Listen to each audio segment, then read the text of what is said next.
भक्तजनों, आज आप सुने भोलेनाथ जी की व्रत कथा। सोने की थाल की कहानी। एक नगर में भगवान शिव का एक भव्य मंदिर था, जहाँ हर बरस दूर दूर से भक्तजन शिव जी की दर्शन के लिए आते रहते हैं। श्रावण का महीना था। दूर दूर से कंवरिया कांवर लेकर भगवान शिव को जल अभिषेक करने आए हुए थे। मंदिर का परिसर भक्तों की भीड़ से भरा हुआ था। तभी अचानक आकाश में बिजुलियाँ हुई और सोने का एक थाला उतरा। उसी के साथ एक भविष्यवाणी हुई कि जो कोई भगवान शंकर का सच्चा भक्त और प्रेमी होगा, उसी को यह थाल मिलेगा। मंदिर के परिसर में उपस्थित सभी लोग ने यह भविष्यवाणी सुनी। धीरे धीरे सभी इकट्ठे हो गए।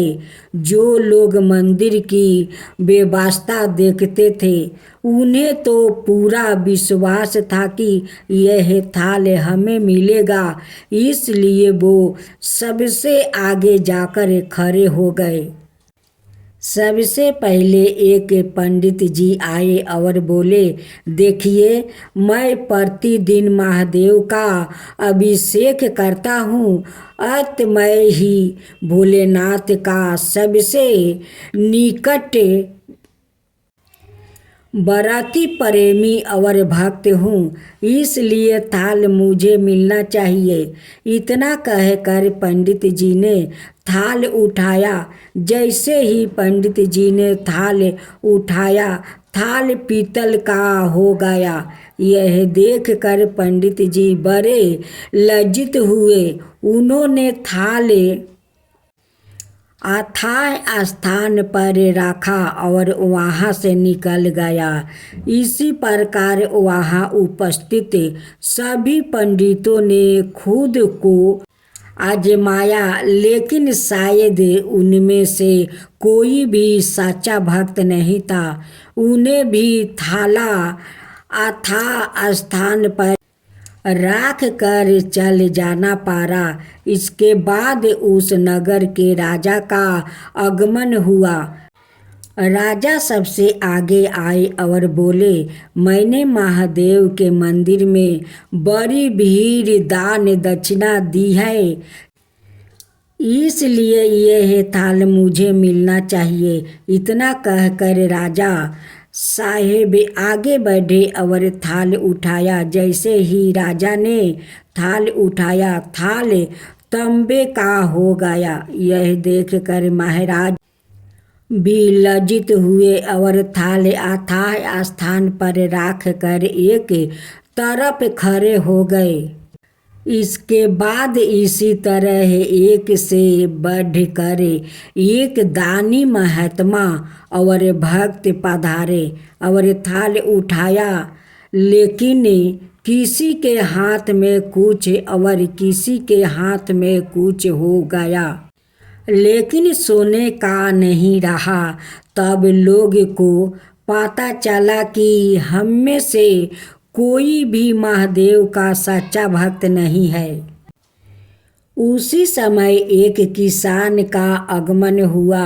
वो बेचारा महीनों बाद आज चतुर्मास के सोमवार के शुभ अवसर पर शिव जी के दर्शन करने आया था।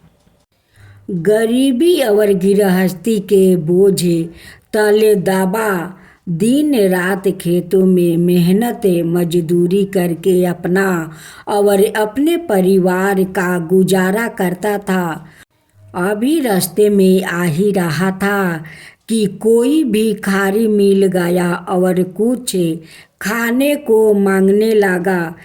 इस किसान को दया आ गई। अपने खाने के लिए जो खाना लाया था, वो उसने उस भिखारी को दे दिया। थाल के बारे में इसने भी सुना था, लेकिन इसने उस और कोई ध्यान ही नहीं दिया। सीधा मंदिर में गया और महादेव का पूजन करके बाहर आ गया। परिक्रमा करके जाने को हुआ, तभी पीछे से एक बेआकित बोला, भाई तुम भी थाल को उठाकर देख लो, हो सकता है तुम ही वो सच्चे भक्त हो जिसके लिए यह थाल आया है। किसान को लगा वो बेआकित उसका मजाक बना रहा है। किसान ने हंसते हुए कहा, भाई मैं तो कभी कोई पूजा पाठ भी नहीं करता, महीना में 1-2 बार मंदिर आ पाता हूँ। मैं करिया का सच्चा भक्त हूँ। वो अजनबी बोला, भाई हम तो देख चुके हैं, हमारी भक्ति तो 2 कौड़ी की भी नहीं है।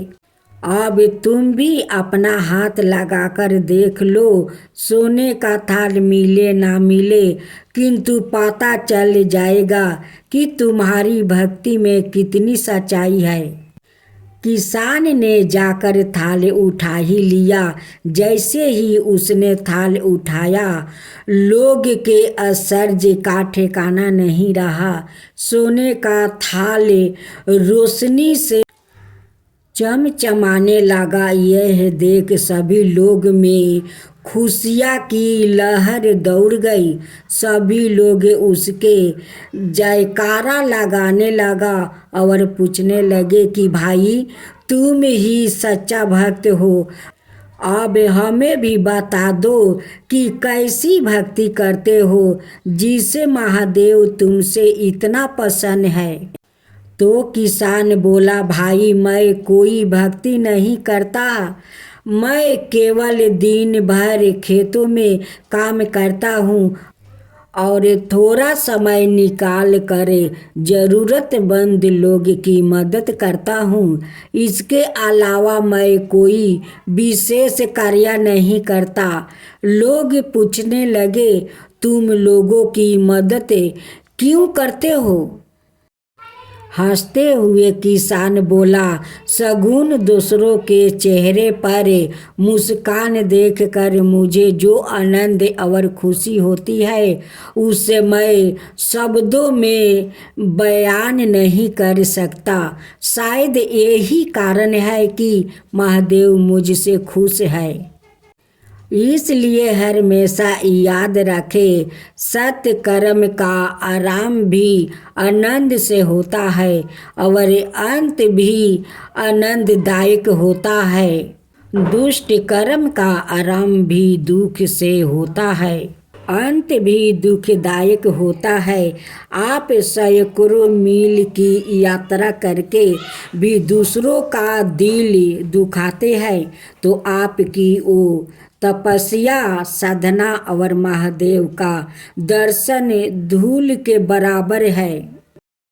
जय शिवा ओमकारा, प्रभु हरे शिवा ओमकारा, ब्रह्मा विष्णु सदा शिव अर्धंगिनी धारा। ओम जय शिवा ओमकारा, एकानन चतुरानन पंचानन राजे, शिव पंचानन राजे। हंसासन गरुड़ासन विषवाहन साजे। ओम जय शिवा ओमकारा, 2 भुज 4 चतुर भुज 10 भुज अति सोहे, तीनों रूप निरखता त्रिभुवन जन मोहे। ओम जय शिवा ओमकारा। अक्षर माला बने माला मंदी माला तारी, चंदन मृग मद सोहे बोले सुभिकारी। ओम जय शिवा ओमकारा, श्वेतांबर पीतांबर बागंबर अंगे सनकादिक बरमादिक भूतादिक संगे ओम जय शिव ओमकारा करके मध्यम कमंडल चक्र त्रिशूल धरता जग करता जग भरता जग पालन करता ओम जय शिव ओमकारा ब्रह्मा विष्णु सदा शिव जानते अविवेका प्राण बचर के मध्यम यह तीनों एका ओम जय शिव ओमकारा तिरगुण शिव जी के आरती जो कोई नर गावे शिवा जो कोई नर गावे कहत शिवानंद स्वामी मन भजत शिवानंद स्वामी मन बाचित फल पावे ओम जय शिवा ओमकारा जय शिवा ओमकारा।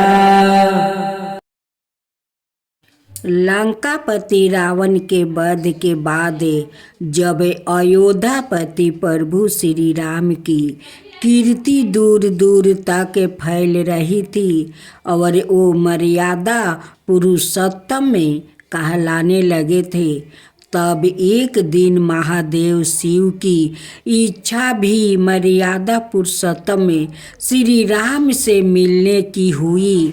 पार्वती जी को संग लेकर महादेव कैलाश पर्वत से उतर कर अयोध्या नगरी के रास्ते पर चल पड़े। देख कर राम जी बहुत खुश हुए। माता जानकी ने उनका उचित आदर संस्कार किया और सवाए भोजन बनाने के लिए रसोई में चली गई।